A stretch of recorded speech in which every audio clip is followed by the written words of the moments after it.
तो आइए सबसे पहले प्रश्न पढ़ लेते हैं। दिया है आकृति में त्रिभुज ODC समरूप है त्रिभुज OBA और कोण भी दिए गए हैं। तो हम आकृति देख लेते हैं, फिर इसके बाद आगे का क्वेश्चन पढ़ते हैं। तो ये हमें आकृति दी गई है। इसमें COB 125 अंश दिया गया है और CDO 70 अंश दिया गया है। तो आपको ये वाला कोण ज्ञात करना है और ये वाला कोण भी ज्ञात करना है। मतलब DOC यानी ये वाला एंगल, साथ में DCO यानी ये वाला एंगल। आप यहाँ पर देख सकते हैं DOC और DCO। DOC ये वाला और ये वाला एंगल, साथ में DCO ये वाला, और कोण OAB। इसका मतलब ये हुआ कि यहाँ पर OAB ये भी हमें ज्ञात करना है। तो क्वेश्चन से हमें पता चलता है कि हमें ये वाला कोण, ये वाला कोण और ये वाला कोण ज्ञात करना है। तो इस प्रश्न को करने से पहले आइए कुछ बातें जान लेते हैं। तो यहाँ पर हम रफ पेपर का यूज करेंगे और कुछ बातें जान लेंगे। तो यहाँ पर यदि एक सीधी रेखा खींची हुई है,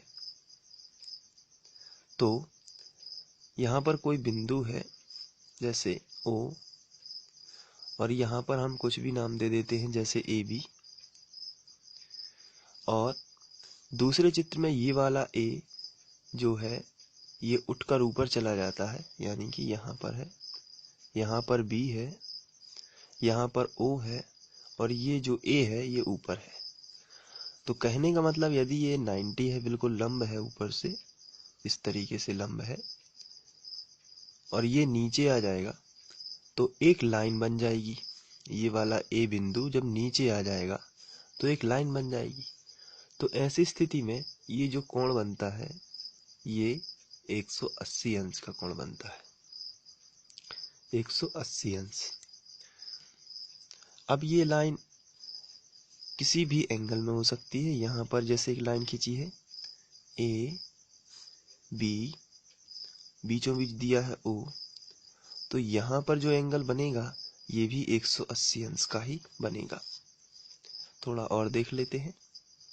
जैसे ये जो एंगल है ये हम लोग पढ़ चुके हैं कि 180 अंश का होता है, लेकिन अगर इसमें से इस एंगल के भी टुकड़े हों, टुकड़े का मतलब इसके भाग कर दिए गए हों, जैसे एक लाइन यहाँ भी जा रही है, तो ये जो टोटल है वो होता तो 180 अंश का है, टोटल 180 अंश है।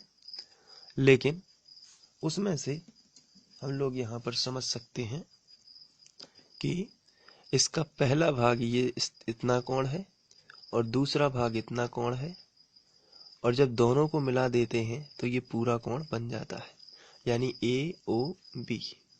तो इस तरीके से हम देख सकते हैं कि पूरा कोण बनाने के लिए इसमें एक लाइन और इसमें थी, इसलिए हमने उन दोनों टुकड़ों को, पहला टुकड़ा और दूसरा टुकड़ा, दोनों को जोड़ दिया, तब जाके 180 अंश बनता है। अब अगर हम इसका नाम देना चाहें, यहाँ पर कोई भी यदि C नाम दे देते हैं, तो पूरा 180 अंश कितने के बराबर होगा? तो पहला टुकड़ा प्लस दूसरा टुकड़ा।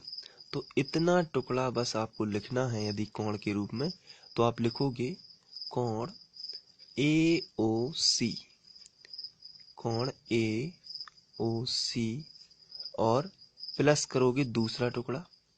दूसरा टुकड़ा ये वाला है, तो इसके लिए आपको यहाँ से जाकर ये टुकड़ा जिस भी लाइन से टच है, जैसे यहाँ से COB, तो आप यहाँ पर लिखोगे कोण COB।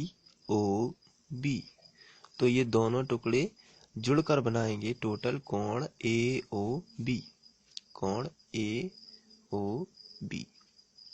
तो आपको ये आना चाहिए कि यदि 180 अंश वाली लाइन पर कोई अन्य लाइन खींची हो तो वो 180 अंश के दो टुकड़े कर देता है। थोड़ा सा और समझ लेते हैं। यहाँ पर एक लाइन है, माना कि AB है और बीच में बिंदु O है। इसके बाद यहाँ बिंदु O से दो लाइंस और टच हुई हैं। जैसे यहाँ पर हम एक लाइन और खींच देते हैं यहाँ पर, और एक लाइन यहाँ से इस तरफ खींच देते हैं। तो आप देखेंगे कि हम यहाँ पर कुछ भी नाम दे सकते हैं, जैसे C और D। तो अगर आप यहाँ पर देखें तो इसके ये पहला कोण है, ये दूसरा कोण है और ये तीसरा कोण है। और तीनों कोणों को जब आप जोड़ोगे तब 180 बनेगा, क्योंकि AOB एक लाइन है। तो एक लाइन जो है AOB, इसके तीन हिस्से हैं, पहला हिस्सा, दूसरा हिस्सा, तीसरा हिस्सा। तो जब यदि आपको कोण AOB लिखना है, कोण AOB, तो आपको तीनों टुकड़े लिखने पड़ेंगे साथ में। कोण AOC पहला टुकड़ा, कोण AOC प्लस फिर आपको दूसरा टुकड़ा लिखना है COD, यानी ऊपर वाला COD, कोण COD। फिर आपको लिखना पड़ेगा तीसरा टुकड़ा यानी कि DOB, कोण DOB। तो जब आप इस तरीके से लिखोगे तो आपका 180 के बराबर होगा। आइए क्वेश्चन पर चलते हैं। तो यहाँ पर इस आकृति में हमें ये भी बताया गया है कि AB समांतर DC है। तो ये दोनों समांतर रेखाएं हैं और ये उनकी तिर्यक रेखाएं हैं। चलिए जो दिया है उसको लिख लेते हैं। इसमें दिया गया है ODC, ODC, ODC और साथ में यहाँ पर OAB दोनों समरूप बताए गए हैं। तो हम लिख लेते हैं। इसके साथ साथ हमें ये 125 अंश दिया गया है और 70 अंश, ये भी हम लिख लेते हैं। और साथ में हमें दिया गया है जो, वो भी लिख लेते हैं। यहाँ पर चित्र में हमें जो ज्ञात करना है वो हम देख लेंगे। तो अब ये चित्र की सहायता से हेल्प जो हम लेंगे तो वो चित्र की होगी। और यहाँ पर लिखते हैं चित्र से, चूंकि अब आपको यहाँ पर ध्यान से देखना है।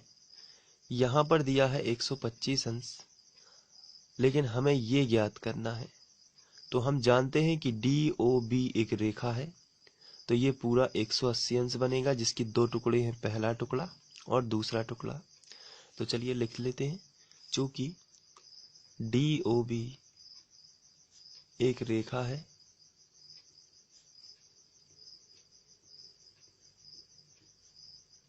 जब DOB एक रेखा है तो कोण DOB 180 अंश का होना चाहिए।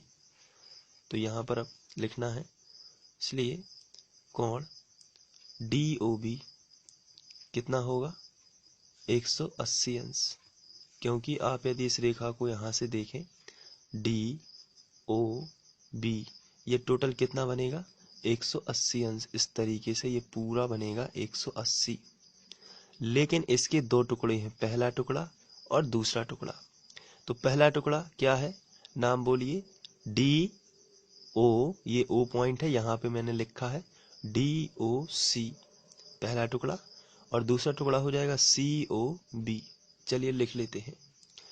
तो DOB को हम इस तरीके से भी लिख सकते हैं। DOB के दो टुकड़े हैं, पहला है कोण DOC, ये वाला DOC, दूसरा टुकड़ा COB, कोण COB बराबर 180 अंश। लेकिन DOC तो हमें ज्ञात करना है। DOC आप देख सकते हैं ये खाली जगह, तो यहाँ पर हम इसको ज्यों का त्यों लिखेंगे DOC, जो कि हमें ज्ञात करना है। लेकिन कोण COB हमें दिया गया है। COB 125 अंश हमें दिया गया है, तो हम यहाँ पर लिख लेंगे 125 अंश बराबर 180 अंश। 125 का पक्षांतर कर देंगे तो आएगा कोण DOC बराबर 180 अंश माइनस 125 अंश। तो कोण DOC बराबर मिलेगा 55 अंश। तो यहाँ पर हमें 55 अंश मिल चुका है। अब यदि किसी भी त्रिभुज के दो कोण ज्ञात हो तो तीसरा कोण हम आसानी से ज्ञात कर सकते हैं। तो हम लेंगे त्रिभुज DOC में, तो यहाँ पर त्रिभुज के तीनों कोणों का योग 180 अंश होता है, तो वहां से ये मिल जाएगा, और एकांतर कोण से जितना यहाँ होगा उतना ही यहाँ होगा, क्योंकि ये एकांतर कोण है। तो चलिए सबसे पहले हम लिख लेते हैं, चूंकि या फिर लिखेंगे त्रिभुज, और त्रिभुज का नाम क्या है DOC। तो त्रिभुज DOC में, त्रिभुज DOC में कोण D यानी 70 प्लस 55 त्रिभुज के तीनों कोणों का योग कर देना है। यानी कि त्रिभुज, ये ऊपर वाला त्रिभुज आपको दिख रहा होगा DOC, इसमें पहला जो है 70 है, दूसरा है 55, तो 70 प्लस 55 प्लस कोण C, ये जो है कोण C बराबर हो जाएगा 180 अंश के। 70 और 55 जोड़ लेते हैं तो ये आएगा 125 अंश। 125 अंश प्लस कोण C बराबर 180 अंश। 125 का पक्षांतर कर देंगे तो कोण C बराबर आएगा 180 माइनस 125 अंश। तो इसमें से घटाएंगे तो कोण C आपको मिलेगा 55 अंश। तो यहाँ पर भी हमें 55 अंश मिला है। तो हमने दोनों कोणों को ज्ञात कर लिया है। अब हमें ये वाला कोण भी ज्ञात करना है, क्योंकि क्वेश्चन में हमसे कहा गया था कि DOC ज्ञात कीजिए, तो हमने कर लिया है, DCO भी कर लिया है। अब OAB ज्ञात करना है। तो यहाँ पर देखिए OAB यानी कि ये वाला एंगल, तो आप बड़ा सा Z देख रहे होंगे, यहाँ पर देखिए ये वाला Z, ये वाला Z, यहाँ पर 55 है तो यहाँ पर भी 55 हो जाएगा। तो अपन लिखेंगे OAB बराबर 55 अंश। यहाँ पर कोण OAB बराबर 55 अंश एकांतर कोण है, तो एकांतर कोण से, तो इस तरीके से आप नोट कर सकते हैं, और आप चाहें तो इसे सिस्टमेटिक नोट भी कर सकते हैं। यहाँ से वीडियो को पॉज करके आप इसे नोट कर लीजिए।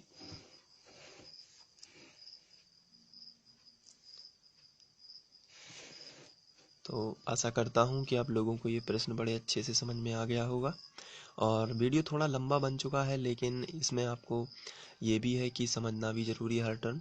तो यहाँ पर आप बहुत अच्छे से मेहनत करिए, समझते रहिए, और आपको सफलता निश्चित मिलेगी, क्योंकि यदि आपका बेस क्लियर होगा तो आप निश्चित ही ऐसे सवाल लगा पाएंगे।